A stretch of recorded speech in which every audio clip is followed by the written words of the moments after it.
Some of my followers are finding it very funny that I have men on my podcast and that I'm going live with men and doing videos with other male creators because I am this crazy woke feminist and I usually don't have men on any of my stuff. And recently I've been collaborating. Thank you.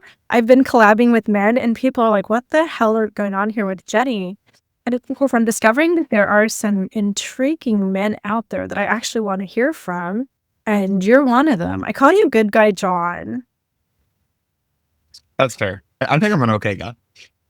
For the people that maybe don't know me that are hopping in, I guess I'm a feminist too, right? We talked about that last time. I just want good things for women the way that they want things for themselves. I feel like they're equal. Okay, that is so weird to me. So I was wasn't I like laying in bed one morning, just like scrolling through TikTok, like Kevin's still asleep. I just have my phone, so I'm like scrolling through TikTok. And I saw one of your lives, or I don't know, maybe I was already at my desk by the time. I saw your live. And what actually blew my mind was that you were saying like all the same stuff that I say all the time. Like you're saying all this woke feminist and you're a guy. It captivated me. And not only that, but on your lives, like you go toe to toe with these other dudes out there. And you're like, yeah, the male loneliness epidemic is all our fault, and you're a douchebag, and you're a terrible man, and women should be equals. And I think that it's really jarring for me to hear that coming from a man, because that's my dream. Like, I want to know that there's men out there who think the same stuff that we feminist crazy girls think, but to actually hear it in real life, it's like, wait, what? Yeah, I know. And so many people come in with the dumbest reactions or excuses, right? People will come in and say, why are you trying to put down men and like feminists are evil? I'll like Google the definition of feminist and I'll read it out loud. And it's, yeah, I'm proud to be that. Why are you proud to not be that? Some of them just say the craziest stuff when it's just, I just don't want to put them down and tell them they have to cook or clean. That's not crazy to me. I don't know why that's so crazy to so many people.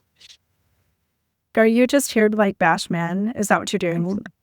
No, some of them like to hear that, right? I think misandry is like anti-men, basically. But they'll come in here and they'll say, wow, the misandry is crazy. And there's nothing wrong about what I'm saying towards men. I don't think bad of men. I just want men to do better, right? Men are equal too, but they should treat everyone equal. So they come in, their biggest point is, why am I trying to put men down that are working hard and I'm still asking for more from them?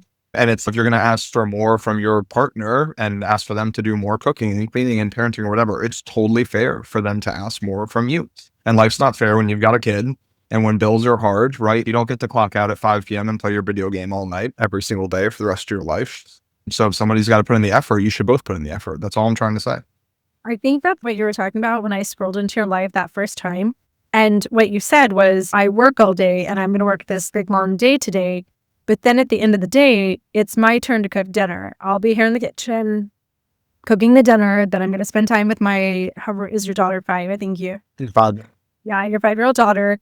And this morning I woke up and my wife got to go out and go paddleboarding for an hour while I assumed some of those household responsibilities.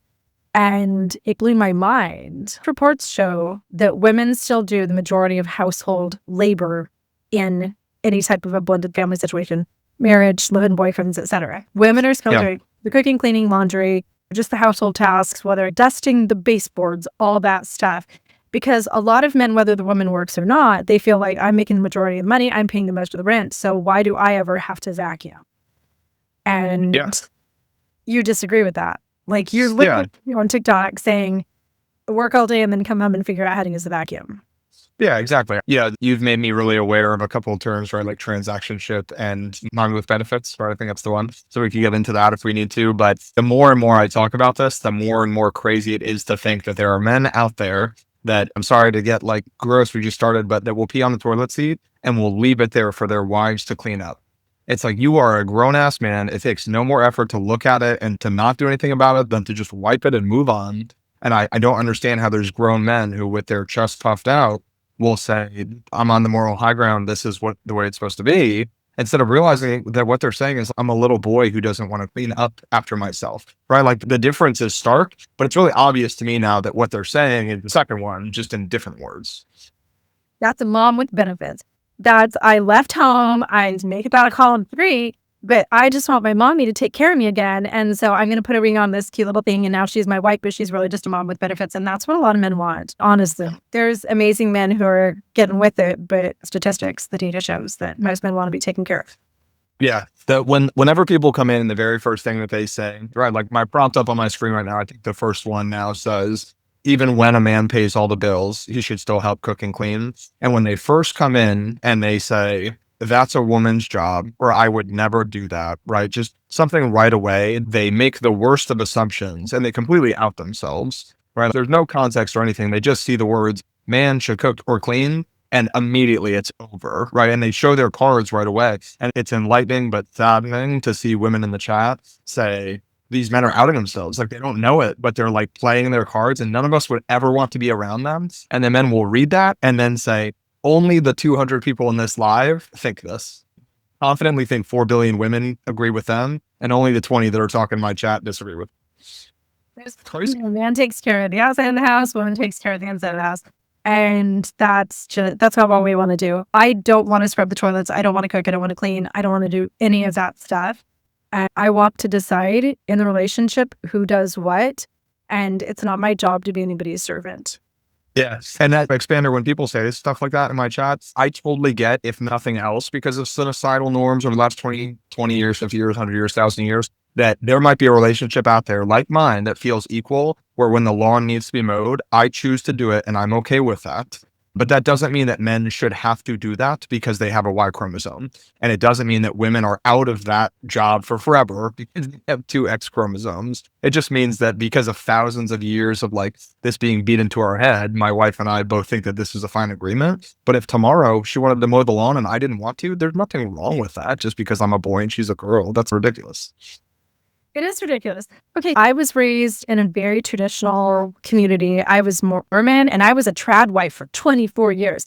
And I'm 50, so things were a little bit different back then, just in society in general. But like my Mormon culture was like 100 years behind the rest of the world, right? So some of my friends and moms back in the 70s had jobs. My Mormon, like women in my community, absolutely did not have jobs. Everybody was just a trad wife. So I grew up, I became a trad wife. And what's crazy is I literally thought that God had made me more capable of cooking and that God had made me better with babies. And that like, because I'm a woman, I decorate the house better and I can fold laundry better. And that's not a joke. I believed that. And if you had asked my ex-husband, Jake, he would have believed that too. Yeah. Like Jenny, she's the woman made to cook, man to do the lawn work or the yard work. So then my 24-year trad wife life ends in divorce, and I find myself in a relationship with Kevin. We've been together for 6 years now, and I was so burned out by this trad wife life, but yet in our relationship, I started doing the same thing again. So Kevin moved in, and I'm like, breakfast in bed, and I'm doing all the laundry and everything. But what's changed this time is now I'm also working. And I'm burning out so much that this relationship is about to hit rock bottom, because I'm pissed off, not because we don't have an amazing relationship and amazing compatibility, but because I'm now his servant, but I made myself be in that position. So we had to renegotiate everything about a year into our relationship. And John, here's what was crazy to me is that like Kevin's actually a better cook than I am. When he gets in kitchen and actually applies it, like he's incredible. So God didn't just make me to be the cook. He's probably a better cook than I am in a lot of regards. And right now, while I'm doing this TikTok live, Kevin is in the bedroom folding the laundry. He's doing my laundry. He's doing all the laundry. Oh my God, men can run the washing machine too. Yeah.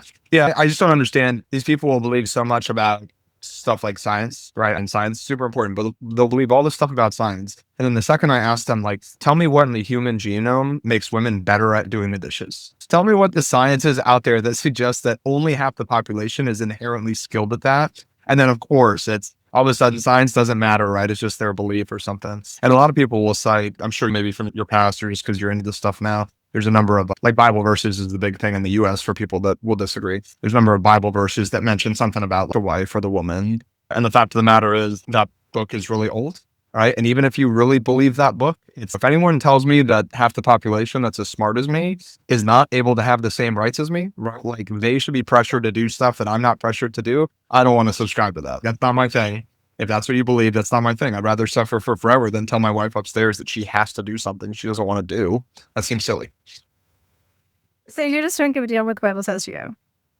Not if it says that. If that's what it says and that's what it means, then I can't get behind it. It'd be like if the Bible said murder was good. Yeah. Yeah, exactly. So I'm not gonna go for that. Do you know, I saw a comment. Do you know what sub-Christian means? I don't know what that person meant. I'm curious. Will you tell us what's up, Christian? I saw that. Hi, Linda. Hi, everybody. I know Kevin does love me. Kevin's such a sweetheart. Kevin is actually more the mom than I am. And that's interesting because once we really started to blend our lives and had this renegotiation of household roles, then it's what are you really good at?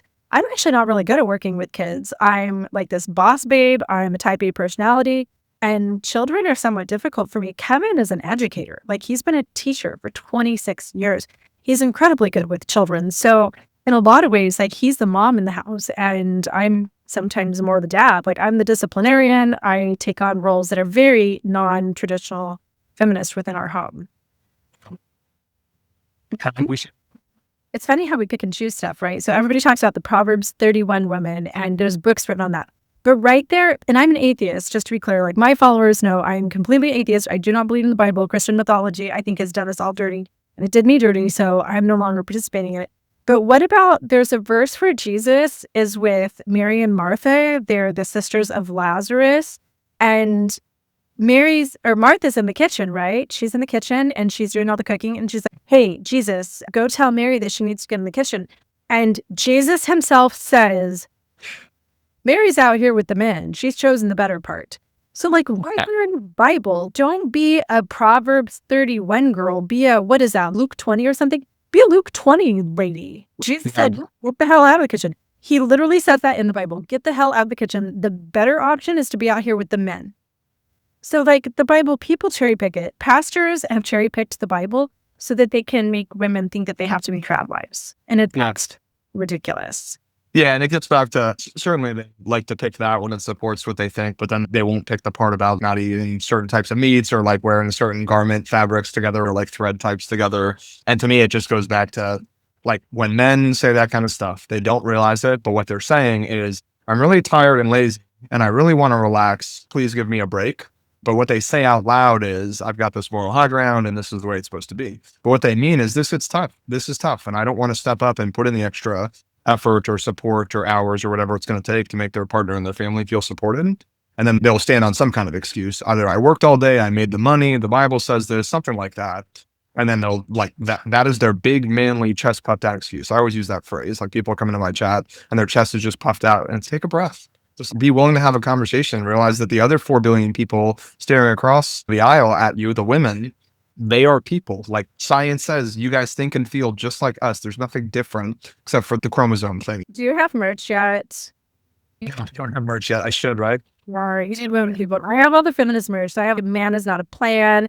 Fuck the patriarchy, all that stuff. Oh, I saw that. More people. That'd be great. And any of my followers, please go over and follow John. I call him John the Good Guy. And we've done a couple podcasts and things together. John, the reason that I'm so intrigued by you is that we need men like you, or we women just like it's life without cats. And I love cats. And being single is a great thing for a lot of people. But ideally, humans do need partnerships. Not everybody. Some people are better singles. Some people don't want to be a partner. But we are wired for love. Stan Tatkin, a lot of researchers say that. And it's unfortunate for those of us who do want to be in partnerships with men to know that there's absolutely nobody good out there to date. And marry them, then now we're like the baby mommies of these little toddler boys who like that's the worst. The whole man keeping thing and being a caretaker to a grown-ass human being is exhausting. We women are tired of doing it. And just to know that there's a guy out there who's teaching other men to step up and be equal partners in the home that's what we need. That's what we need. It pains me when they, like usually a woman, right? But a woman will come into the chat. And actually, I think you had one a minute ago in your chat. I think a woman that would say, like, where are the men like these? I thought that men like these didn't exist. And that's sad. It's encouraging because I know that I'm not the only one, obviously. But it is sad to see that. It's sad to see that so many women have gotten burned or whatever, that they think that every man out there says, shut up and cook and clean. I hate that. Pains me. And I told you, I say this on my lives when I go live at least like once a day, that part of the main reason I do this is because I've got my 5-year-old daughter. I don't want her to grow up and think that I am not a good enough woman or partner or whatever unless I do what the Bible says, or do what my man tells me, or do that thing I really don't want to have to do.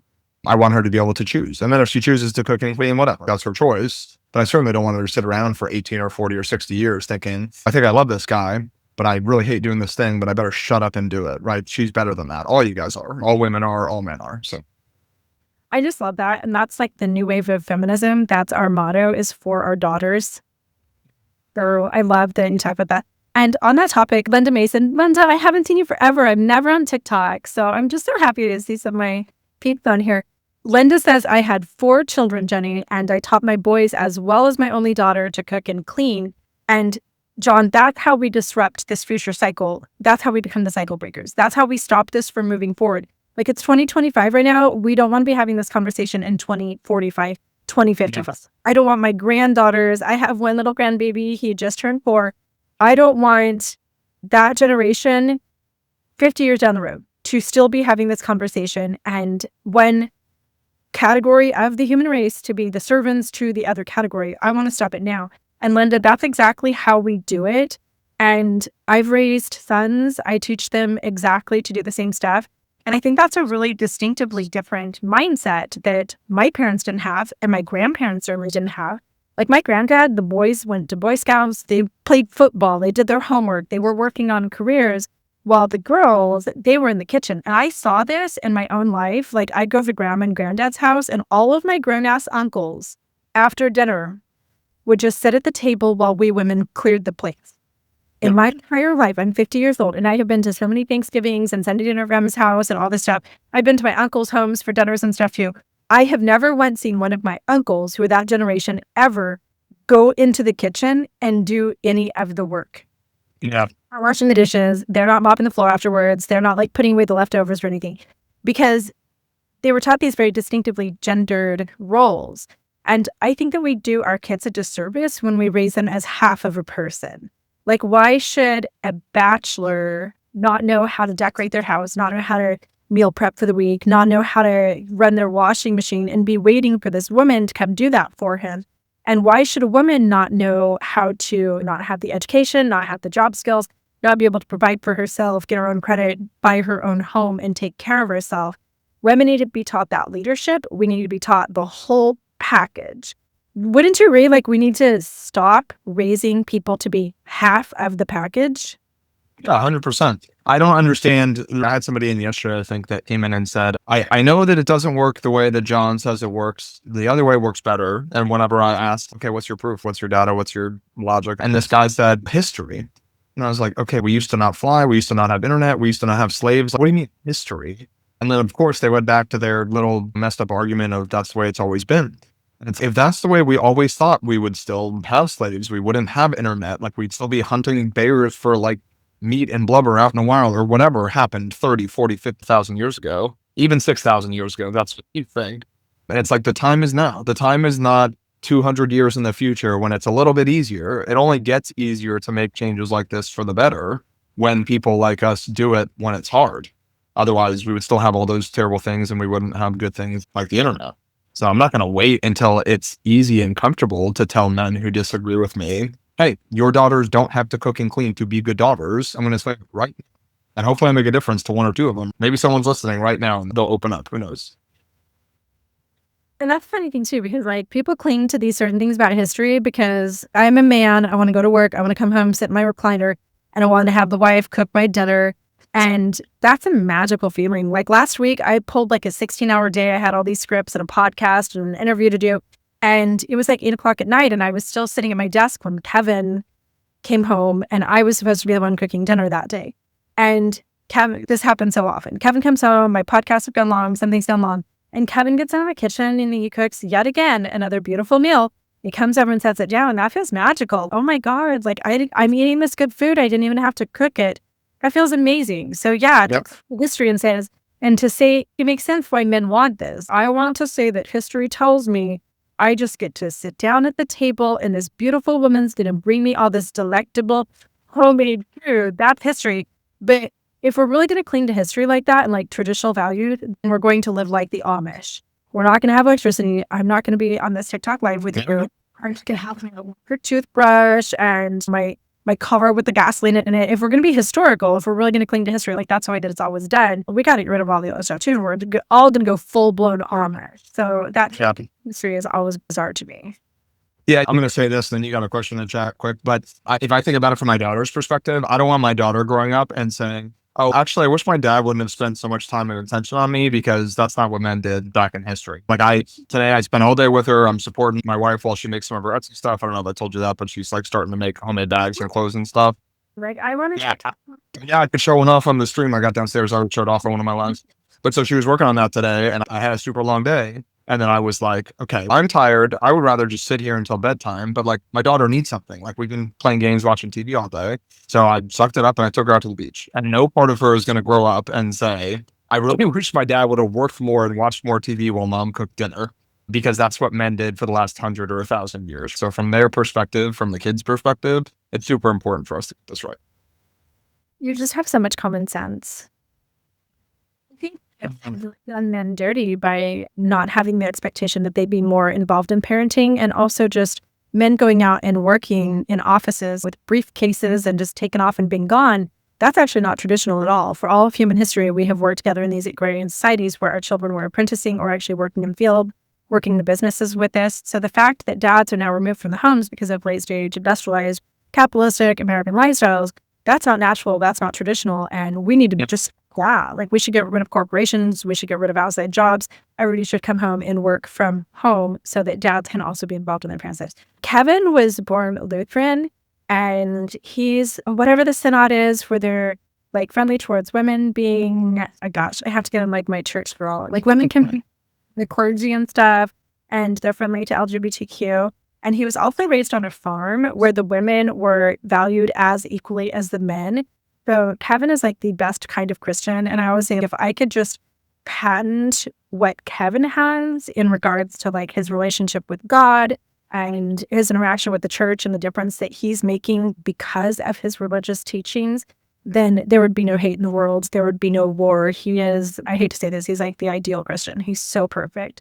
And I would never want him not to be Christian. It's difficult being in a mixed faith marriage. Like I am raising atheist, and Kevin is a very devout Christian. So he was born and raised in the Lutheran Church. He was not Mormon though. Yeah. Thank God for Kevin, but also just thank Mother Earth. Yeah, thank Kevin for Kevin. Yeah, thank Kevin for Kevin. Kevin and his ancestors and his parents, his mom and dad, who really raised him to be an incredible person. And John, that's what you're doing in your home. Okay. The thing that I wonder, and I loved our podcast together over on my other, we did a podcast together here about 2 weeks ago. And then afterwards, I just kept thinking like, were you guys like this from the beginning? And I don't know if we really addressed that. So you guys get married in what year? Do you want to share that, or is that a detail that you don't share? Yeah, we've been together 7 total years. We only got married recently for weird reasons. When did you move in together? I'm not married. I don't believe that. Oh yeah, like this is now made to get married people. Yes, no, I get it. And we talked about that. It totally makes sense for you. So yeah, like 6 years ago, we moved in. Shortly after we started dating, we moved in. We were both a lot younger for financial reasons. But so I always say it like this, like, I think that I always got this kind of stuff better than a lot of the men that I'm trying to, like, educate's the right word, but help out. Maybe educate is the right word. So I've always gotten this pretty well, but I think I did tell you on the podcast, I only got it really as well as I get it now because of making some of the mistakes that I'm trying to help people avoid in the last year. Was like metaphorically a couple come to Jesus moments. Me and my wife sitting across the table having conversations about what was going wrong and what was going right on both ends, right? Nobody's perfect. Hearing the stress of having more of what are the traditional female responsibilities around the home. Yep. Yeah, she was. And actually, I don't think I told you this on the podcast. Part of what made it like exacerbated for her was that we were running an Airbnb out of our downstairs. So I was going to work. She was staying home, being a stay-at-home mom, and turning over the Airbnb every day. So not only was she feeling like all the traditional stay-at-home mom roles, but on top of it, she was like playing maid to someone else every single day, turning over the Airbnb. So she did get to the point where she said, regardless of what we agreed upon or what I'm okay with doing, right now, I feel like a maid and I feel like you're gone. And we both needed to make a bunch of changes. And for months or years, we had gone down that route. And it was like, oh, we're doing the thing, we're getting the money. But we both didn't realize that silently we were just growing further and further apart into roles that like we did not want to be in. We just accepted day by day as normal. And thankfully we could walk it back. But that's how I got all this.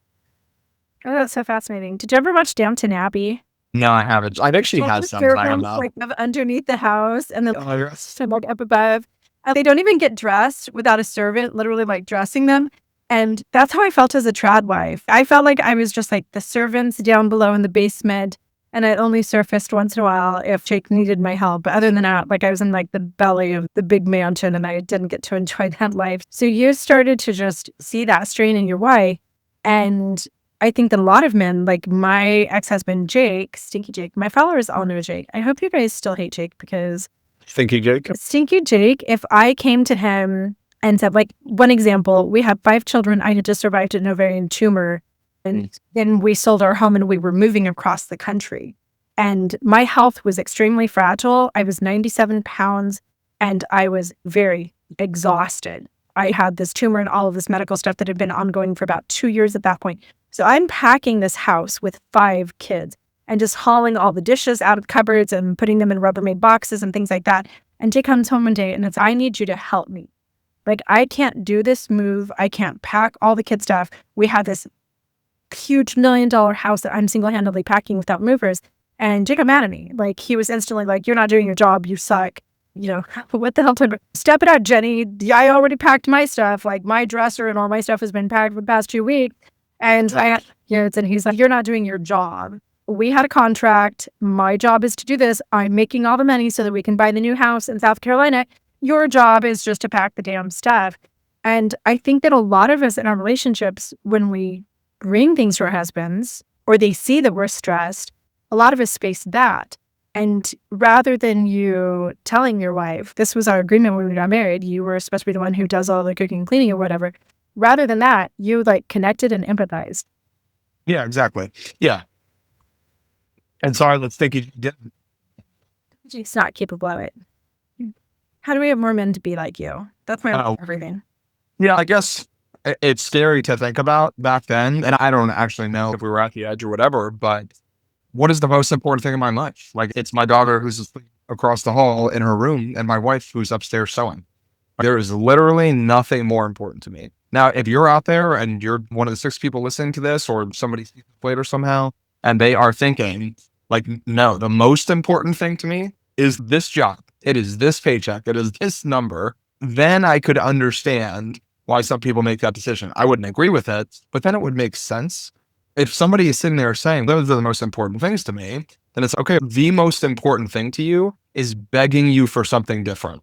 And you're going to say, it's more important for me to keep this job, or it's more important for me to make this dollar. And I couldn't do it before I realized that or at least I thought that I might lose what I consider the most important things to me. I thought, oh, we can make it through this. It could always be fine. And then she never said necessarily when I started to get it, hey, it's not going to work. But in my head, I was like, oh, what if this doesn't work? I couldn't take that risk at all. I was willing to put everything on its head. She wasn't asking me to go live homeless on the street for $0. She just didn't want to feel like a maid. And it was so obvious after that. It was just like, okay, the most important thing in the world is asking me to do something different. And my 2 choices are tell her no, I don't care, or say, all right, I care. Like, I'm willing to sit down and talk about this because I don't really care about the job as much as I care about you. Oh my gosh. Okay, but so many people, I think, look at their partners as replaceable. If you're not going to have fresh homemade food on the table when I walk in the door after a long day's work, I'm paying the mortgage, I'm paying for your car, I'm paying for your clothes. And if I'm not going to have dinner on the table when I come home, then I'm going to go find somebody who's going to put dinner on the table. I think a lot of our partners as replaceable. And I almost said it earlier. I forgot that I was going to say this, but I remember now because you just said that. When people come into my live and they read a statement that says, even when men pay all the bills, it's more nuanced than this, but it says on screen, they should still cook and clean. When people say, heck no, if I'm paying all the bills and she's not cooking or cleaning, I'm throwing her out. Wait, it's like, you have guys that come in your life that say that because Jake. Literally, they'll come in. Yeah, they join in, and the first thing that they say, whether I'll see their name and I'll say, hey, Joe, welcome, what's up? And within 30 seconds, that's the first comment that they post. And it's, think about that. That is the person that you love more than anything in this world, supposedly, right? Whether you're spiritual or not, like, it's forever do us part or till death do us part. The single most important thing in your life. And you're saying, if dinner's not on the table, I'm throwing you out. That is so insanely illogical to me, at least now, where it's like they're just asking for help, or they're asking for presents, or they're saying, I want to go take a shower, and you're going to throw that thing out. Like that is jade to me. That's my wife, not a thing to throw out because they didn't do their job. That's crazy. So here's what I would say on that topic. If you're just hopping on, please go follow John. Some of my followers, I know I haven't been on here for a long time. I'm doing other things. I'm actually on this senatorial committee right now that's really incredible. I'm doing all kinds of stuff with my domestic violence advocacy around the country. I'm finishing up 3 books. I have a documentary across Canada that's coming out here. I will post that as soon as it drops. So I've been so busy, and I came on tonight just to dialogue with John, because I believe that his message as a male feminist is really important. And we need more people like John to bust the asses of the guys, because they don't always listen to us. So please go follow John. Please go to all of his videos, leave some comments, send him a DM, tell him how grateful you are for everything that he's doing, and interact with his stuff and share it with your friends. If you're a mama and you have daughters, go share a couple of John's videos with your daughters so that they have this standard that is like this high and they never date the douchebags. We have to stop breeding with them. In a couple generations, their DNA is all going to die off. And that's the plan. So please follow John. So John shares like the male perspective of feminism and what that action looks like from like the dad, husband, boyfriend's view. Of course, I'm over here with the girl side. And I want you ladies to listen to what I'm thinking as John is saying, the men who think that you're disposable. I spent 24 years with my stinky ex-husband, Jake, who Stinky Jake told me all the time, if I don't like something, then I'm going to go find somebody else, or you can go find somebody else. It's over. And here's what I would do. And John, this is such a terrible cycle. I would then just shut up and I would try a little harder next time. So if Jake didn't like my hair, how do you like my hair? And then I would take a picture to my stylist the next time I go down to the salon. My husband wants me to look like this. I spent 24 years always hungry because Jake liked my pelvic bones to stick out. He liked my ribs to show. He liked me to look a certain way in my very modest Mormon swimsuit at the beach. And I had to make sure that I was pleasing him because I lived in a very male-centric world as a trad wife. I knew that home that I lived in, the $1 million house, the Mercedes or the BMW or the Lincoln or whatever fancy car I had at the time, the boats and vacations and I couldn't make any of that for myself. I didn't have a college education. I didn't have any type of career. I didn't have anything. My whole entire life was financially dependent on a man. Ladies, a man is not a plan. Make your own damn money, and then you can be in a relationship and not a transaction ship. But everything was dependent. So I always just made myself better. And here's what I want you to listen to. If they're telling you that they're not negotiable, and Linda, was that you? Somebody said, honestly, I think the best thing is to discuss these things when you're engaged. Absolutely. Before you blend, before you combine your finances and have babies together, discuss these things. But even if you've had these conversations and then they change, if somebody is saying, I'm not willing to wash my own laundry, I'm not willing to view our household as a co-partnership, you're my servant, you're the one who has to do all of this because I'm paying the mortgage, then you need to say goodbye to that person right then. That is it. That person should live alone. You shouldn't try to make them happy. Don't change yourself. Don't work harder for them. Say goodbye. It is better to live alone. It is better to buy the cat. It is better to whatever that thing looks like than to be with a person who's not willing to partner with you. Yeah. No, I totally agree. And I like cats too, for what it's worth, Jenny and Lady. But sometimes people will say, if he's got to cook, she's got to pay the bills too. And that's fine if that's a specific relationship arrangement, but they're missing the point. The point is that like you sit down at the table for a couple hours on a Sunday and you look at all of the things that need to be done, money, parenting, cleaning, and like literally everything. And then you look at your skills and the abilities you have and the choices you can make. And then you say, here's the total list.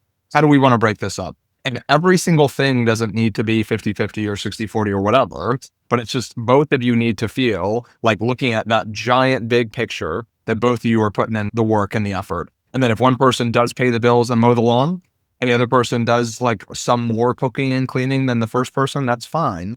But I think people like to play games and think too much about, I make all of the money, so you need to do all of these things. But if all of these things takes 200 hours, and all the money takes a 45-hour work week. Like the math doesn't match, right? And I always ask the question when people don't get that. I say, what if you made enough money to pay all the bills in 5 minutes? Are you going to put your feet up for 35 hours a week saying, well, I paid all the bills? And they always say, of course not. 1 in a million says yes. But most of them say, of course not, but that's not the case. And it's okay, extrapolate that out. If they're working hard for 40 hours on whatever, cooking, cleaning, parenting, part-time job, whatever it is, and then you work for 40 hours, why is your 41st, 42nd hour more valuable than hers? You're both human. You both have the same brain, give or take. So I don't understand why your time is inherently more valuable. And the only thing that they ever can fall back on, which is still terrible, is like the Bible. But if not the Bible, then they've got nothing, right? They run in circles, then they leave, they run. Everything you say almost makes too much sense. Like every time I left, wait, why are we doing anything the way that we have been doing stuff? Like John just makes so much sense. Do you guys see, like, do you see why I love this guy? I love what he's doing, and it is such an important message. Yeah, both parties should be equal partners. I think the secret sauce in what you just said there was like tackling it. Like we sit down together and say, like tackling it. Like we sit down together and say, we're blending our families. So whether that's marriage, moving in together, just your boyfriend, domestic partnership like Kevin and I have, when you blend your lives, and so you're cohabitating together in some form, not, okay, automatically I'm the woman, so it's my job to do all the grocery shopping, and it's your job to do all of the lawn mowing. Sit down and say, we're partnering on this together. What makes the most sense? And I have to say that for Kevin and I, we have a lot of flexibility in that, because certainly there's times when I'm out for my walk in the morning, I put on my backpack, I walk to Trader Joe's, I can hit all the grocery stores, little bakery on foot, while getting exercise at the same time. Hey, I'm going to do the grocery shopping this week. Today, Kevin did all the grocery shopping. He's been out of Costco, Trader Joe's, all of the places, and he's meal planned and done all that stuff because I don't have time this week. And there's a lot of flexibility in it. And what's beautiful about our relationship is that we both know how to do everything.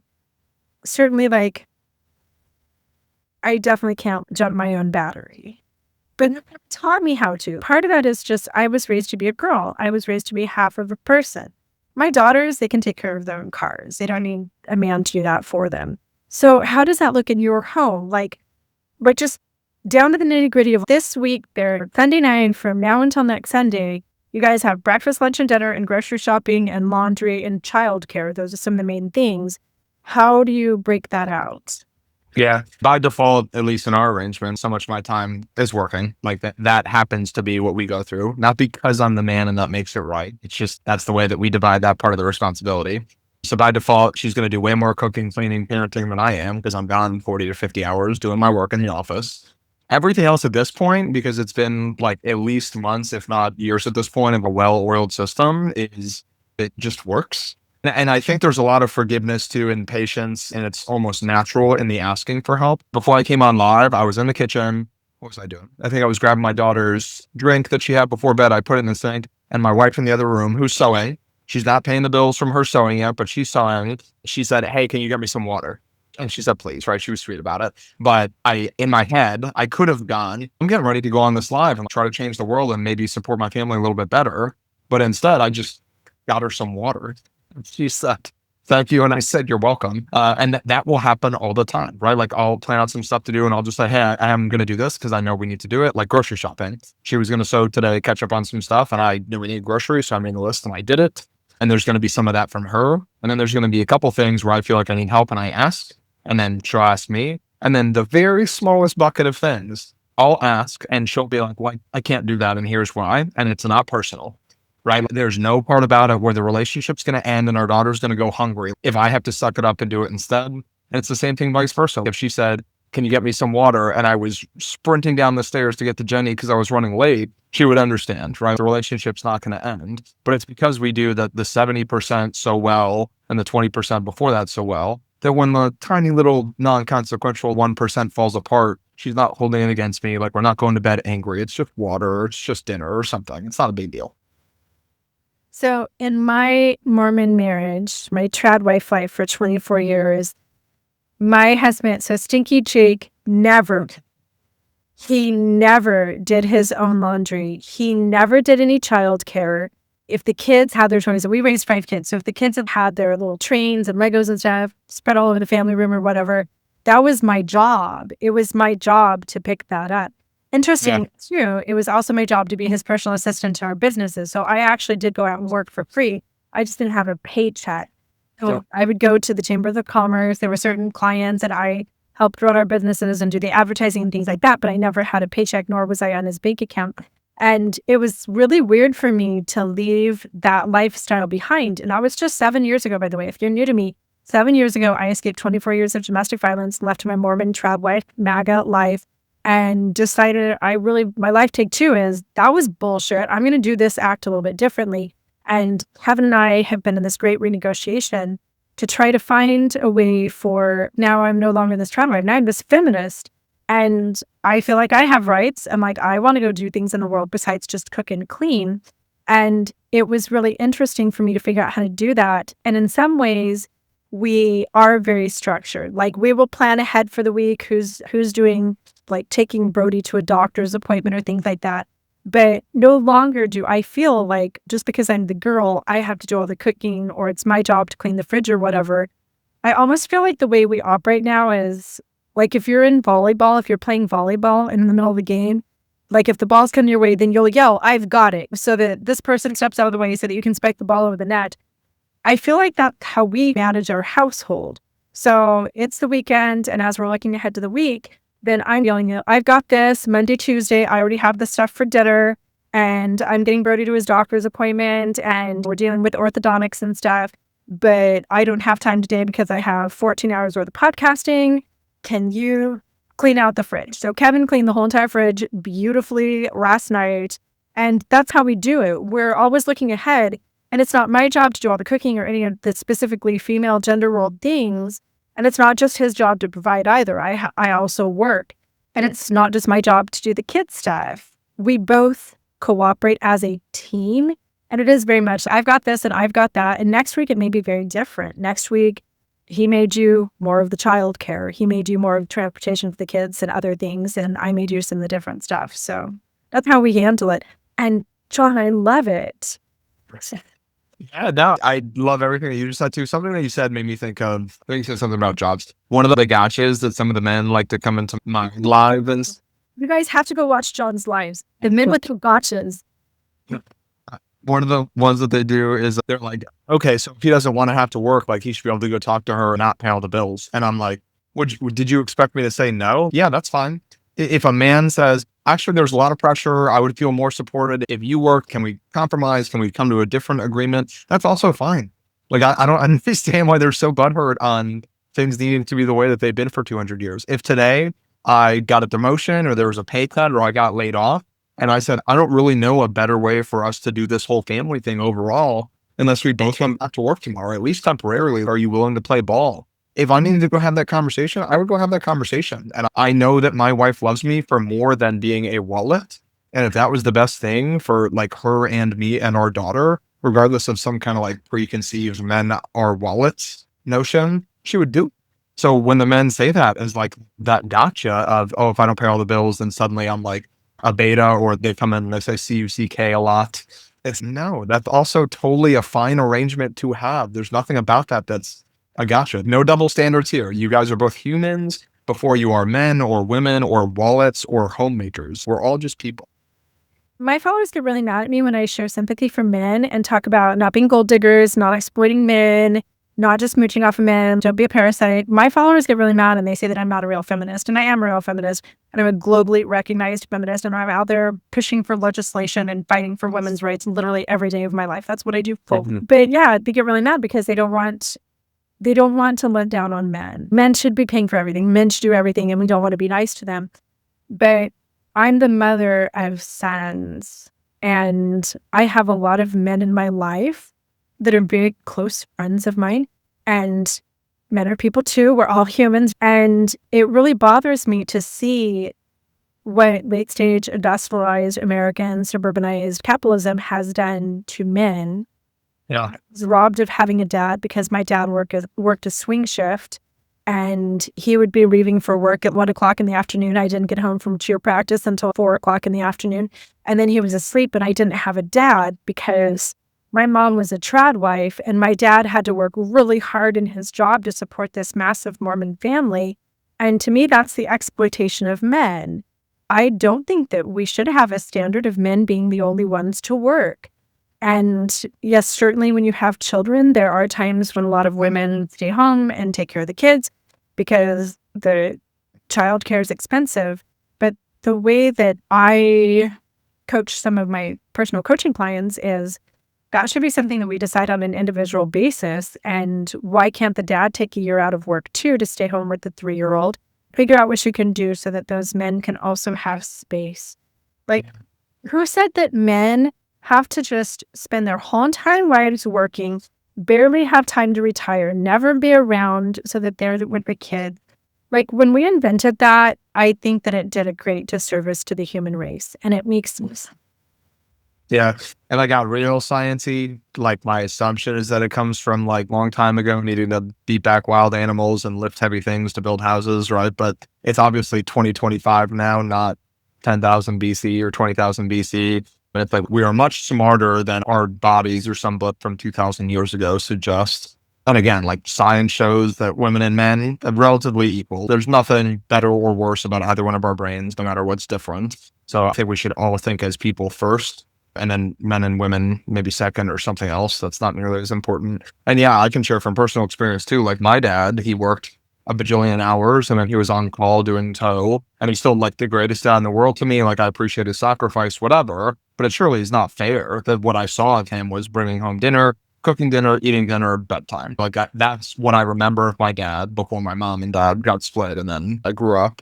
And I was going down that track too. Like I didn't have a better way at the time to provide for my family when my daughter was born, other than this general manager job in the restaurant that I had. And it was like, I was supposed to work 50 hours a week, but I was working like 100 and taking phone calls and emails from home because I sincerely thought if I did a worse job, especially during COVID, I was going to be let go. And then what? Then I'm present, but then there's no money. And I don't know if that's like a worse thing or not. So I thought I'm making the noble sacrifice. So I'm going to keep doing this. Like I'm a good man because I'm doing this, which to whatever extent society has set us up like that. But finally I said, like, people can do different, right? There are people out there that even in this messed up game, like beat the game. So my two choices are I can come home and say, I hear you asking for help.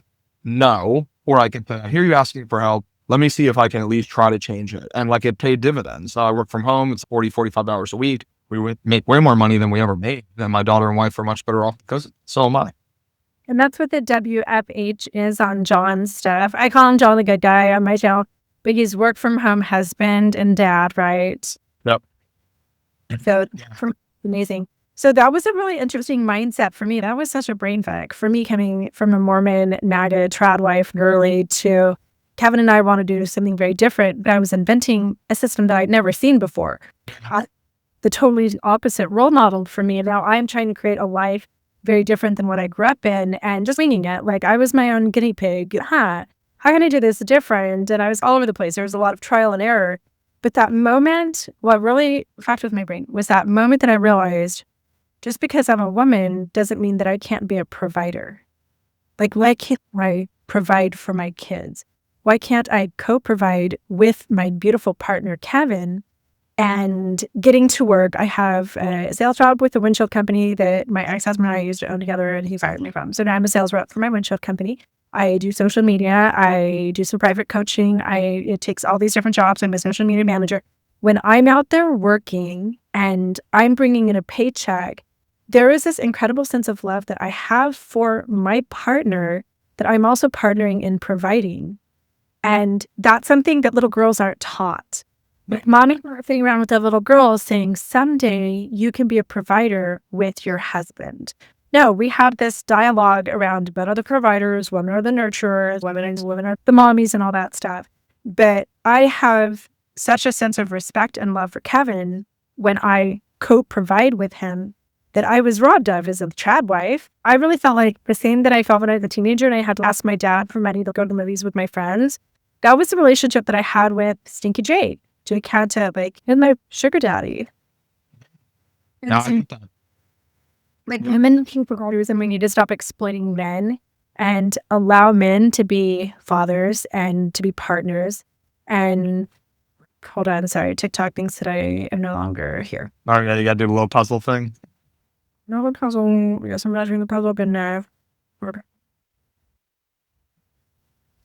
So if we're going to become this as women, we need to step up, and we do need to, like, I don't know if it needs to be 50-50 and how we divide that, but partnering with our husbands, our partners, our fiancés, boyfriends, whatever, and being providers. Yeah.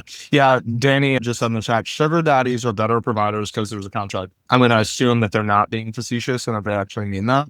I think that you're wrong. You're thinking of providers literally as just cash, if you mean what you said.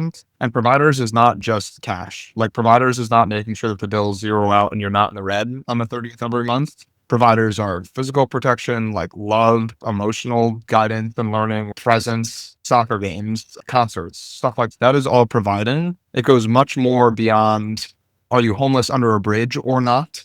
So if you're just saying sugar daddies are better because they have more money than non-sugar daddies, that is a pretty poor argument, in my opinion, even if it's true that they have more money. We don't mean providers like cash. So I would think Danny's got to get that out of their head. What do you think? Yeah, I agree with that. If they are saying that it's better to have a sugar daddy because there's a contract there, I would agree with that, because it's the bind. As a grad wife, like, I didn't have, like, I just had to do everything. There's no, I would have rather just, okay, I do all sometime, but no, I don't know. I don't think sugar daddies should exist in general. And I think that what John and I are both saying is it's so much better to have a relationship. Like, marriages are failing. People are happy. Marriage is man-made, so I don't necessarily believe in marriage. Anyway, but having these lifelong, intimate partnerships with somebody that you love is important. Humans are wired to find a partner and stick with them for quite a while. And what we have instead in America is these transactionships. Women are marrying the men who make the most money, who are going to buy them the biggest houses. And when I was dating, like, I tell my own story, right? Like, I'm ratting myself out.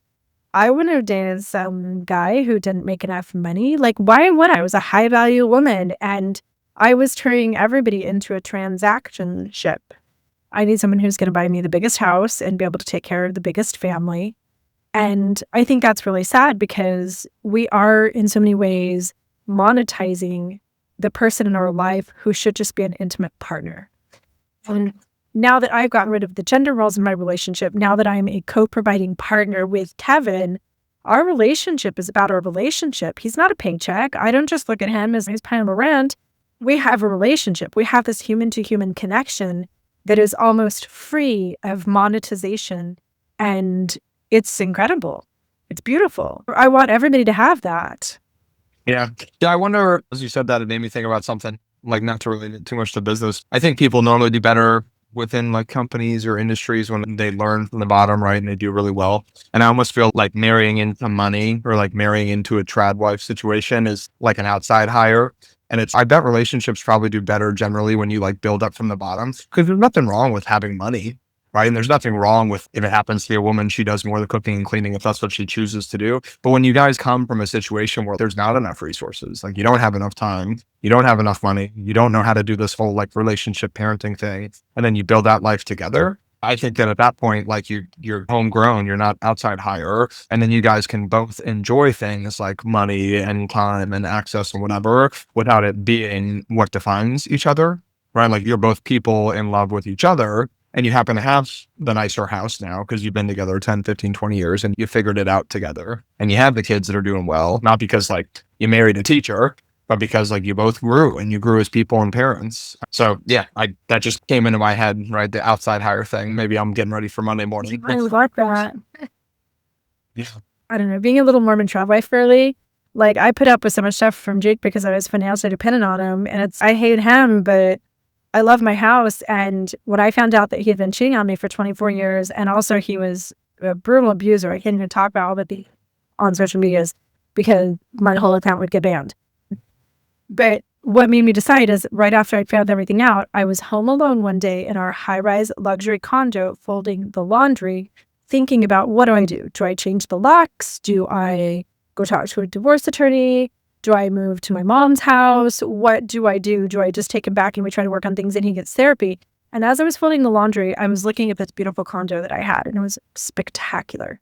And I had this beautiful restoration hardware bed, and I had this gorgeous 10 bajillion thread count sheets. Yeah.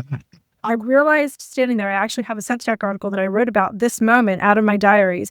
I realized standing there that I hated Jake and he'd done these horrible things to me. but I would not have that restoration hardware bed. I wouldn't have this condo overlooking the entire city with the snow falling out of it. I wouldn't have that bajillion thread count sheet set and the luxury linens and all the beautiful furniture. My kids wouldn't have the food in the fridge. I wouldn't have the car in the parking garage. I wouldn't have anything if I walked away from him, because I put myself in the trad wife trap. I was financially dependent on him, and I felt very much like that. My whole entire marriage to Jake felt like a sugar daddy, and I was his little servant. And I think that's one of the interesting things too about when you equalize your household responsibilities. Like, your wife doesn't feel like she's your servant, I bet. She doesn't feel like she's your private chef. She feels like you guys are equal partners in the home. Yeah, no, she does for sure. And one of the things, first of all, sorry that some of that happened. I'm sure you're way past 6 hours and stuff, but still, I empathize as much as I can, which is probably not very much. But anyway, so something that you said about that, though, made me think about when me and my wife went through some hard times. She didn't probably feel exactly like how you felt, and we did not have maybe as nice as stuff as what you just talked about. But she still said at some point, I don't ever want to feel like we're together because I'm trapped money-wise. And she wasn't saying in that moment that don't want to be with you, but I am trapped. But hearing her say that, I was like, I don't even want to get close to that point. I don't want you waking up in the morning or staying up at night thinking, am I only doing this because I'm raising our daughter and I'm not working and have no money? So I did even, sorry, she told me that she finished the purse and I was like, bring it to me, but she's in pajamas, so I'm not going to show it on live. But I was like, listen, if you are ever feeling trapped because of money, let's look up the law right now. We'll look up exactly what it says just so you know you're not screwed. And then we actually wrote up a thing. Like, I don't know if it's technically a prenup legally or whatever, but I was like, if something happened today, I don't ever want you to feel like you are not going to be taken care of, because even if we did not work out, like, you are a human and you are the mother of my daughter. So we had our own little like arrangement that is binding or whatever, prenup, you can call it whatever you want to call it. Because I was like, I don't ever want you to hug me or give me a kiss or cook dinner or celebrate our daughter's winnings with me because of the paycheck, right? Like, I don't ever want you to feel like that. And if other men hear me say that and they say, wow, dude, you're dumb, you got screwed, like, just wait, you're going to get screwed. Like, I would rather take a chance on the person that I love, that they love me too, than ever feel like I am paying somebody to live in my house and smile. That would never be okay with me. A lot of men, I think, are okay with that. And that's because I'm raised in a world where transactionships are the norm. What I recommend to my clients, my Man Proof Your Life clients, is the spousal trust. And that can work as a buffer so that she feels secure. With that spousal trust, if you just pay her $250 a month, that's $1,500 a year. If you do $500 a month, that's $3,000 a year. If Jake and I had a spousal trust, if he could just put $500 a month into an account, and you do have to go see an attorney, it's very inexpensive. I think you can have it done for $800 on average. Designate an account that's just specifically hers.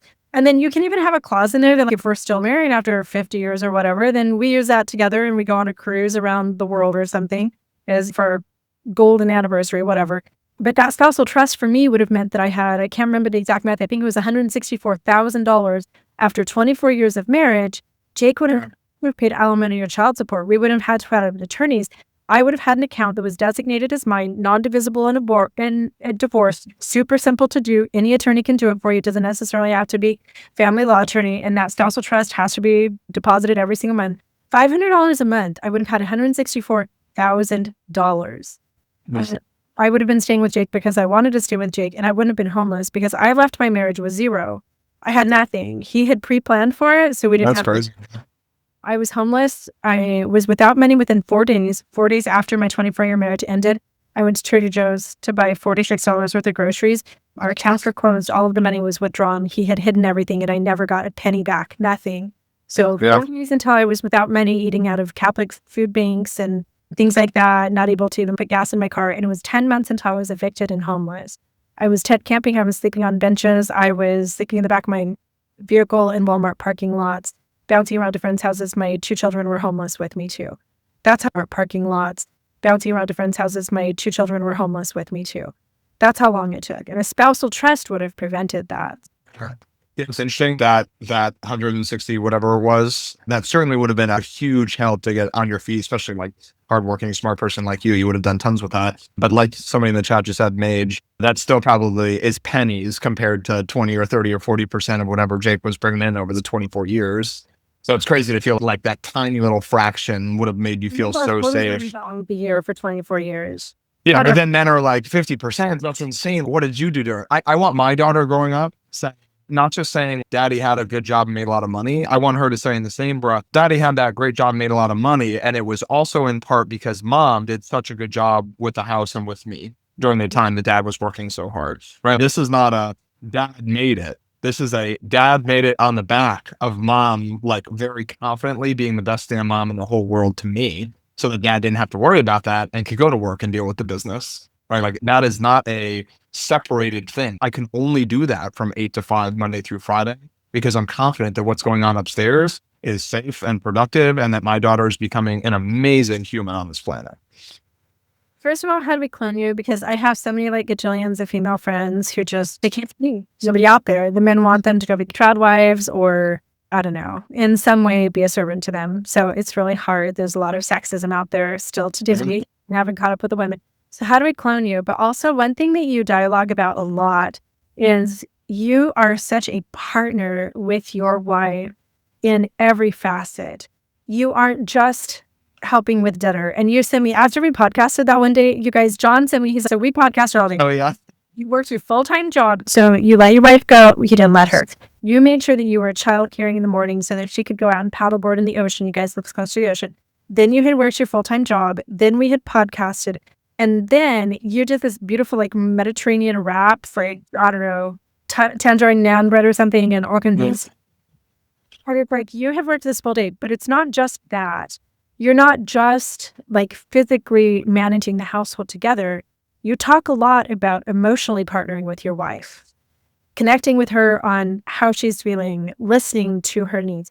You talk about like spiritually connecting with her. You are talking in every way about truly partnering and sharing a life with one another. And I think that's remarkable.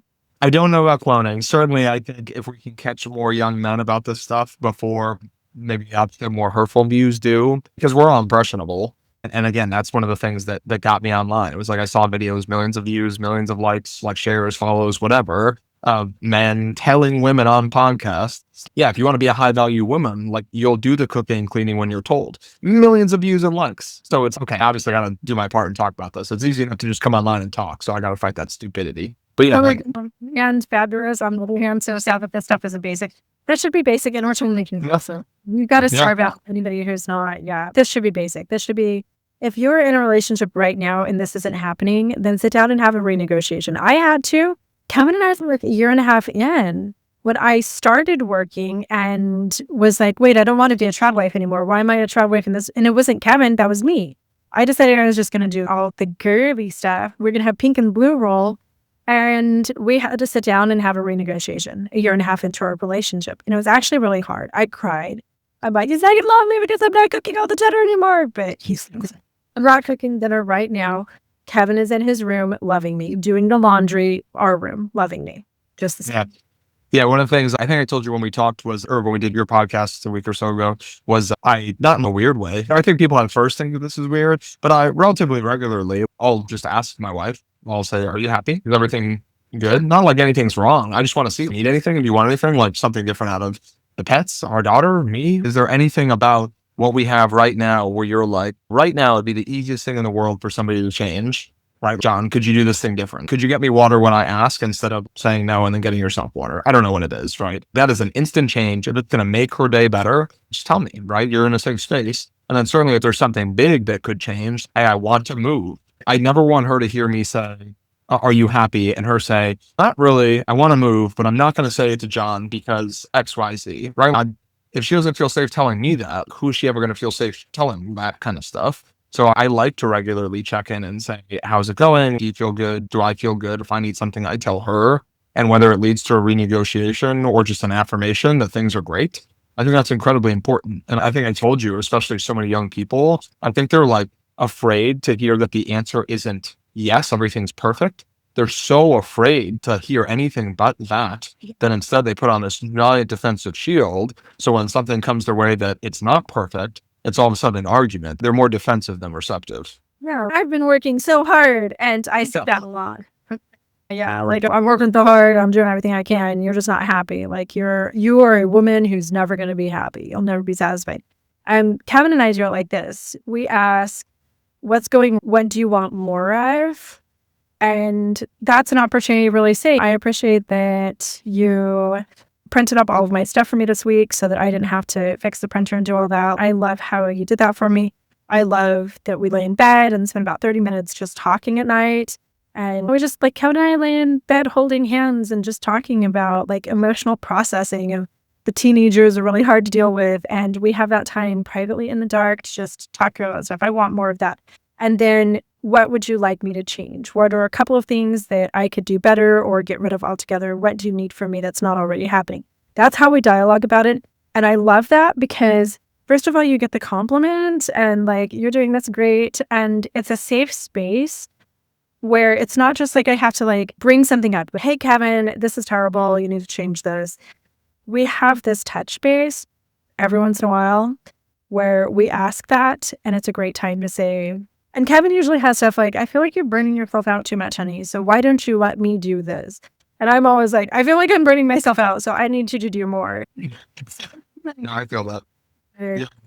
I love that. I think I might try that. I just noted down like your 3 phrases off to the right because I want to tell Jade about it. Jade is my lady's name. I forgot if I told you that. I'm going to go upstairs and tell her after this. Yeah, and I love that you guys feel safe. I wish somebody in the chat said the relationship would be the safest space. I feel like too many people don't feel like that.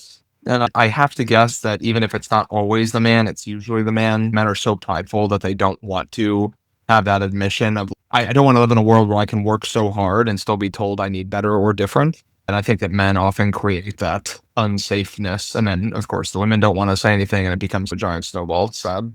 I think it's a system that we live in because men are not taught to be emotionally safe. And we don't raise up. You fall down on the football field and we're like, tough it out, get back up and keep going. Not me. I go running out of the football field and I give my son a hug and all of his friends are like, your mom is a whack job and you're raising him to be a pussy. That's what everybody thinks. But no, I'm trying to teach my sons to be more emotionally available and emotionally aware, and they are. And it's beautiful. So yeah, a lot of men, like we've been raised in this terrible system. They were not taught emotional awareness or connectivity. And sometimes you have to learn it as an adult. Like I think that's the biggest thing. I'm a 50-year-old grandma and I'm learning all this stuff like right now. Like I'm just have a relationship, how to be a partnership, and not just repeat the things of the past. And you too, it's not like you were necessarily just raised to be this kind, connective partner. You have had to, through trial and error, really dig into your gut and learn new ways of doing things. And you are. And it's so remarkable. Yeah. Two of the things that you said, funny. The last, I'll go in reverse order. The last one, I love when people come into my chat, again, usually women, but sometimes men, and they say, oh man, your parents did such a good job. And it's, I mean, my mom and dad divorced. My dad was in upstate New York. Like I haven't talked to my mom in 14 years. So that would be a bad assumption. Like plenty of us have to learn this later than would be ideal. But again, that's why I'm talking about it. Like I'm trying to catch some of the 16 or 17 or 18-year-olds online before they get to 24 with kids or 25 with kids, whatever. And then I don't remember the other thing, but yeah, that is like so funny to me when people say that, oh, easy for you, like your parents raised you well. And it's like, we all have to do well regardless of the circumstances. So perfect parents, great. Kudos to those people who had them, certainly not me.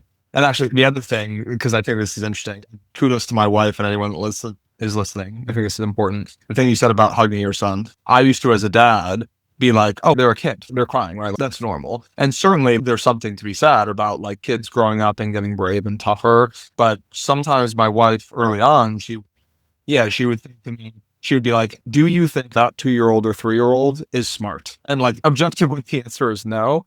Okay, they actually think that the world is falling apart and you're shutting the door and saying, stop crying. Like that 2 or 3-year-old feels like they just lost their best friend for forever, or like their parent passed, or like their whole life is over, and you're telling them as this big, scary giant, get over it. And there's often times where like you have to suck it up and remember that they are a 2 or 3-year-old that needs like different stages of emotional kind of like learning and growth before they can get to be 18 and toughen up when they go down on the field. Super appreciate you and people like my wife who seemingly help men like me get that a little bit better. A lot of you guys didn't have that. And those who did, like from those older generations, it's shocking. The boomers were rough. Like my parents were actually, my dad's anyway right now. They were rough. They were a rough bunch of people. Your parents, I think you're younger than me, but yeah, So we have to invent something new. We have to invent something that's never been seen before. That's why I hate on X NAGA. That's my main stuff I'm podcasting and everything about right now. And make America great again. I don't think we need a time machine. Like, that's the rearview mirror. Let's rip that damn rearview mirror right out the window and let's look out the windshield. And maybe we can't even see what's down the road, but I think that there's better ways of doing things. And I think that if we're unhappy in our relationships, that it's time to say, let's try this. Sometimes you're throwing spaghetti at the wall because maybe it is, I need to cook dinner a little bit more for my wife, give her some time to go to this. Maybe it's, I need to connect more with my children as a dad. I need more time that I can nurture. I need to wrestle that away from my wife a little bit so that I can have some that connective time. I don't know. We're throwing spaghetti at the wall to see what works, but I certainly think that the way that the system that we've been handed, the traditional family, the pink and blue jobs, the trad wife life, I think it's bullshit. And I think it's time we look out that windshield and just pedal to the metal. Let's see how fast we can build a different system of doing things. I agree. Do you think, I'm always curious about this. Like, my gut tells me that it is getting better. It's just that there's too many people that still don't get this, that it makes sense for people like you or me to talk about it. Do you think that it's getting better? Like the percentage of people who get this is going up, or do you think it's regressing? I think it's getting better based on the declining birth rate. That shows that, and that declining birth rate is very significant in 18 and 19-year-old girls. 18 and 19-year-old girls are making really informed decisions about their reproductive life. And it's also reflected in the data of how many women are getting college degrees. It's something like 60% of women right now, like more women than men are getting college degrees. The male-female income ratios are almost matched now. Men make just significantly or just slightly more than women. And so some of those things that you can measure, are women building lives of their own where they can be autonomous and independent? Some of that data shows that, yes, things are changing. And I reach millions of people a month. And like just in this single week, I think I had 30,000 comments across my platforms. The dialogue that I'm hearing from people that interact on my platforms shows that women are changing in significant ways. They expect partnership. No longer are the majority of women wanting that sugar daddy to take care of her from cradle to grave, and she's just going to stay home and do all of the cooking. I would say that the vast majority of women that I hear from are now stepping, even older women. I have 60-year-old grandmas who will say, I'm a 60-year-old grandma from Scotland, and I've just started doing things different, and my husband's cooking dinner now, and so I'm hearing overwhelmingly that there's definitely a change coming. I think that it'll take about 5 years before we really see that. This is the most significant in the younger generation. The Gen Alphas, they don't see this trad wife thing. The dad to be out of the home. A lot of them have had the working dad, and they don't want that. They want more egalitarian in their relationships. Yeah, you get online and you saw the trad wives, and the princess treatment thing is driving me crazy right now. I could just do videos all day long on princess treatment girls. I'm just going to sit there and let him do everything, and I'm not going to work, and he's going to paint my toenails for me. Well, this is not feminism. This is ridiculous. And there's your yeah.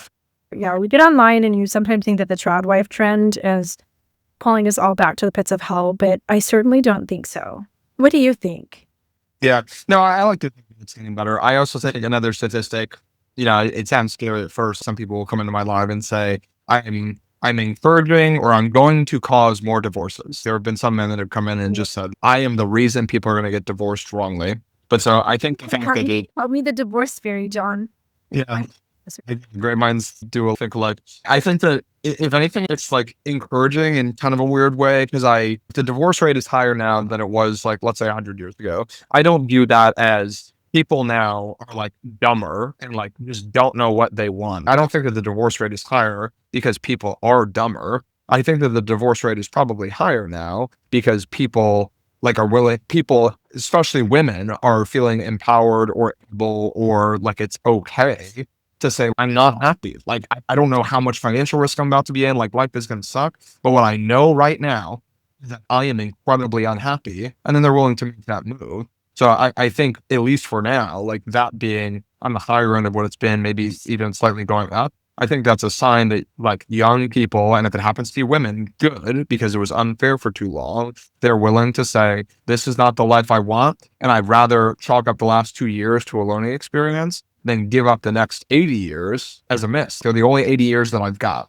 So I think that that's a sign that it's probably getting better. That doesn't mean that I support the divorce rate like going up to 100%. I think it's a sign that everyone's got it figured out. But I think people should be willing to put down their foot and say, regardless of what I said on a day, 5 years ago, 10 years ago, whatever, we are not happy. And if we can't make this work, we should end this. I don't think marriage should exist personally. Like, I'm anti-marriage. It's man-made. And I think that we should flex in and out of relationships when the relationship's over. If there's not love there, then think about it. But I think that the ideal would be for us to be a little bit more responsible in getting into those relationships to begin with. So nobody should begin. The West 4Bs is no marriage before 25, no gendered responsibilities within the home, no marriage for females until you've completed college and started a career and have some financial autonomy of your own, and no automatic childcare of the woman. Like, the dad takes part too. So I would just see 5 years from now that people are maybe still getting married if that's what they feel like doing. For tax purposes, it's better, and Social Security and all those different things. So if people want to get married, but let's not get married at age 20 anymore. Let's wait until we're 25. And let's come into our relationships as true relationships and not as transactionships. I don't want young women to look at men and exploit them and think this is my paycheck. A man is not a plan. He can be your lover, your boyfriend, your husband, whatever you want him to be, but he's not your meal ticket. He's not your financial plan. Love, that's it. So that's my dream. A couple of things that you said too, it's funny because I know that so many of the people that disagree, usually men, so many people that disagree would hear those couple of things that you're saying and just get so enraged, right? They would be so upset to hear you say women, like many women, should not get married until they finish college. The men that disagree with us or with me on my live would hear that and just think that you're like a poison. But it's logical, right? It's like, why not finish out some education and be on an equal playing field? That way, if something goes wrong, you're not like stuck in the dust. But people will just get so... College. Jake made me careful. I was pre-law and Russian, and I was a straight A student, almost straight A's, practically straight. And he made me drop out because he said, and this is a quote, this is an actual quote. He said, why would I educate a housewife? Why am I paying to educate a housewife? So I dropped out of college and I only had my associate's degree. I was 20 years old and I was married. So he's my husband. I had to obey him. And that, I think that's what a lot of men are thinking. Why would I pay to educate a housewife? Because it just absolutely doesn't make sense to them. And we need to avoid those men. We need to stop dating them, stop dating with them. They have to be on the blacklist. Yes. Yeah, no, that's wild. I can't imagine what it's like to be a woman, obviously, but in my own ignorant way, I'm going to say this. If I was a woman and someone told me, like, why would I educate a housewife? I would be like, why am I even talking to you right now? And then I'd 180 and walk away. And I know that's not that easy. I'm not saying you could have done that, should have done that. Worse. No, I can't imagine. I've seen documentaries or whatever. I can't imagine. Yeah, I would have burned to Mormon hell. I have my own documentary that's dropping here on the CBC in about 3 weeks. I'm going to say, you keep mentioning them. You have to send me a DM. I want to make sure that I don't miss them. I will. And then I have a movie too and a bunch of other stuff. So it's going to get good. We're going to lay all this stuff out there that I can't ever talk about on social media. Okay, you need to go to bed because it's like midnight your time or something. It's getting late. I'm having a good time, but yeah, I will be on again early. Like, I'm going to do my early Monday through Friday thing and try to make a difference to some men before I go do my regular day job. So I want to encourage everybody to follow John, and the thing you're going to watch out for, because you don't do tons of content creation. Like, you put up some videos and I always love watching your stuff. But what I love about you is your lives. I can put my headphones on when I'm scripting or getting ready for a podcast of my own. And I'm listening and I'm like, damn, like, you just give me hope. If we had more men out there like you, that I wouldn't even have to be a feminist. I could just sit back and be whatever. Like, I could be working in the ocean and I wouldn't have to be doing what I do around the globe to try to change the situation for women, because you men would do it for us. And we could just show up and like, all right. And yeah, that should be basic. That should be the standard. Not. What's you say on your lives that makes men the most pissed off? Let's just pretend we're on one of your lives and give it to me. Most pissed off. Wait, hold on just a second. While you're saying that, Chris, privileged viewpoint. Yeah, I only speak from my viewpoint, but I was homeless, sleeping on the streets, and have literally lived in poverty my entire life. And not just like a little bit of poverty, but poverty where I didn't have enough to eat and didn't have shoes to wear to school. There's do we live in America? Absolutely. But don't come on my live talking about privilege, and I'm just going to go ahead and block you right now. Yeah, I love too when people try to make assumptions. I think they could tell that you and me are not 18. And I don't think that every 18-year-old should have this as figured out as you or me or whatever. But that's the whole reason we talk about it, right? So that younger people who don't know this stuff yet, less experienced people can learn from this sort of stuff. So even if we have it, or like they're talking about me because I work from home and my life is so easy, it's like we've all been there and struggled. And now it's our duty to try and make the next group of folks better. I don't.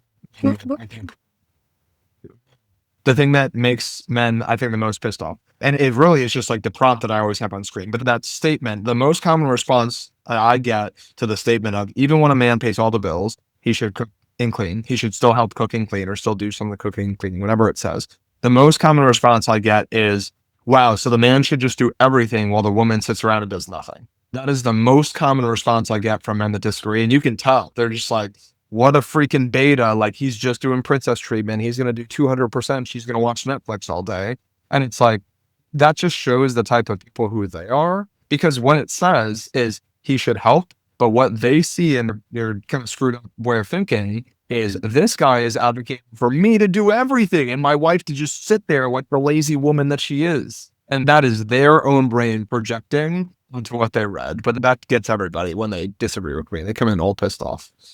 So when I see those guys, when I'm on your lives, all I'm thinking is, these men don't want a relationship, because let's say she does nothing. Let's say she does watch Netflix all day. I don't know a woman, and especially a mom, who does, but let's say she is just laying around all day.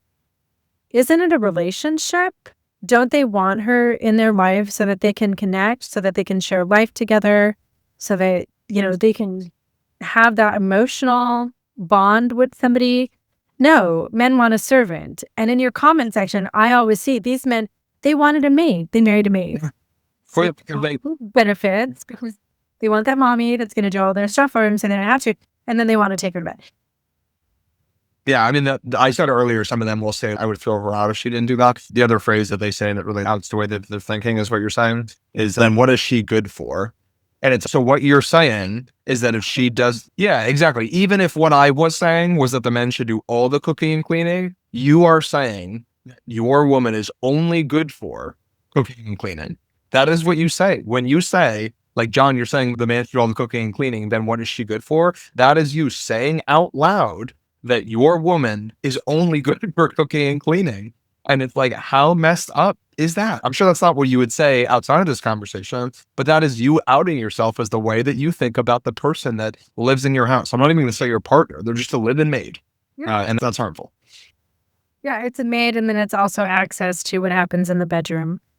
Well, it's a mom with benefits. Men don't want partners. They want moms with benefits. They stand by that. Okay, we have some people watching right now. I would love to hear from you. Are you married, single, blended? What's your relationship status? So drop me 2 different things. What's your relationship status? And would you say that you have a traditional gendered relationship, or would you say that you have more of an equal partnership? So traditional or equal partnership? And I'd just love to hear, who does the cooking and cleaning? Do you decide? Do you help each other? So single with a boyfriend. Single, lots of single. Single with a boyfriend, that's bad, right? Does that mean like they're doing everything and their boyfriend's just there? Isn't that what people mean when they say that? Yeah. Oh. So married, traditional. And Lovely Starfish, is that working for you? Are you happy in that? Or do you wish that things would change? Married, equal. Chris. Name, and I love this. Love, loss, and lessons. Like, you have a story behind your handle. I can just tell. Okay, I believe some people want a submissive provider, and I think that's because they've been raised like that, and I certainly did. Well, no. Okay, so I just wanted to provide you. So the submissive provider thing, John, have you heard that dialogued? That's now the myth. Oh. Because the economy's so bad, so they want a partner. They want a wife or a girlfriend who's going to have a job, but then he's still going to be the head of the house. He's still going to be the king of the castle. That submissive provider thing drives me crazy. Yeah, no, people think that about me, basically. They'll come in, they'll say, I'm gay, which not an insult to me, nothing wrong with gay people, whatever. But obviously they mean it as an insult, or they'll say I'm a beta or a CUCK because I'm paying all the money, and then my wife is taking advantage of me because I do some dishes. And I think that they would call me like a submissive provider. I've heard that before. Okay, married husband, FIFA working away. So I'm batching 3 weeks out of 4. That's hard. Okay, 35 years tolerating. We are totally equal, married equal. I see this answers our question. Are things changing? Are people still doing things the same? I believe so. Okay, we already said that. Like, I'm 50, so I grew up with my mom at the table at dinner time. She was like a waitress. My mom did all of my dad's laundry, folded every pair of underwear. My mom did everything. And that has to change. I think it is changing. Single, focusing on improving my life. Kian, I love that. Also, I love Kian. Kian, I hope you follow John because he's great and you'll like him just as much like me. And maybe more. Watch his lives. You might like him more than me. We'll see. I will give him my money back guarantee that if you don't like John, I'll give you a refund. But his lives are so great. They give me so much hope for you. So men look silly tomorrow morning. I'm confident in that. I hope one day I do this and no one comes in and talks crazy. That'll be my sign I can switch on to a different topic. We have this system that these men have been raised in, and they're like 40, 50, 60, 70 years old. And until they just die off, then I don't think that those guys, the old geezers, aren't going to change. I lived in the Probably not. Totally sexist. It was a horrible place to live. Just where I lived, not the whole South. The South is beautiful and amazing. I lived in a community that was very, very sexist. And I think that those guys, they're not going to change necessarily, but who is going to change is the sons that I'm raising right now, my adolescent and teenage sons, college age kids. And honestly, like I changed in my 50s. Kevin is 50 years old and he's making changes as a 50-year-old as we hear ideas talked about and learn stuff from me. I need to have Kevin watch more. And Kevin's already doing it. Kevin was born, okay, single with boyfriends. Yeah, but financially well off, live in Los Angeles. A lot of single with boyfriends. I'm 52. My wife is 56. Works out good. Nice. She's a little bit older. The single with a boyfriend thing, though, is bad, right? Am I confused about what that means? Doesn't that mean like... I thought that meant if you're married but single, that is like people saying that like legally they're married, but they might as well be alone. I thought single with somebody was a bad thing. Okay, so one of my besties, I would say that she probably considers herself single with a boyfriend, and I feel like it's just more of a booty call situation. Can I say that on a TikTok live?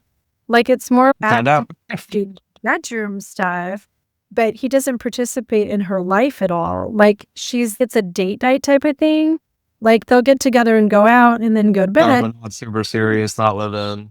But they're not actually, like he doesn't help with anything. They're not blending their lives in any way. It's more of a hookup. So is that what that is? Somebody tell me. I'm old. I'm a grandma, so I don't always know what this stuff's about. I'm old too, though, because I don't know. I'm the one asking about it. Some of my not followers, people who watch my stuff sometimes when I talk about Kevin, like cooking me dinner and taking care of me and stuff like that. And he gets bullied. In fact, I shut down my whole entire TikTok channel. I have almost 400,000 followers. I shut down my whole entire TikTok because did they say that Kevin? I don't even remember what it was. But I did a TikTok video of why Kevin would be with a spicy feminist. And then he got bullied on that so much. So I took down my whole entire TikTok. I privatized it for 6 months. That's where I've been everybody. It's because somebody made fun of Kevin. And people always call him a simp. And people call him a beta. And people call him all kinds of names. But that's who we want to be with. That's actually who the women want. And we've gotten with a couple of friends and it's like, why don't we start? I have this whole idea for a dating site that simps own. It's the guys that want a partnership. They want a relationship, not a transactionship. And I think it's a great idea. And I just think that that's what women want. We want partners. We want somebody that's going to support us, but you can also be reciprocal with. Very few women actually want those alpha guys that are going to rule the roost. Hollywood Hills would be so nice. Yeah, that must be nice. Yeah, I get the same thing, right? And when people come in and they say simp or whatever they say, sometimes I'll take a poll, and it's not to pander, but I'll say like, all right, if you're a woman in here, like smiley face in the chat if you want to be with a simp then, and overwhelmingly every time they're like, yep, we'll take a simp all day. So it doesn't bother me. I don't subscribe to that fake alpha beta mentality or like simp alpha mentality, whatever. Like I'm proud to be a simp if being a simp means I'm willing to listen and respect my partner. Call me a simp. It doesn't bother me. Yeah. I think the Mad Men of the Philippines and just sexism in general gave really bad role models to men in general, and it's artificial and it's not nice, and we're tired of it.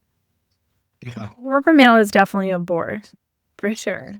Yeah, alpha mean again. It's like you pay the bills and your muscles are big, and then what? You're bland after that. It's just cool for the muscles, I guess, but that's not going to make it 80 years. Oh my gosh, that is so hilarious. I love it.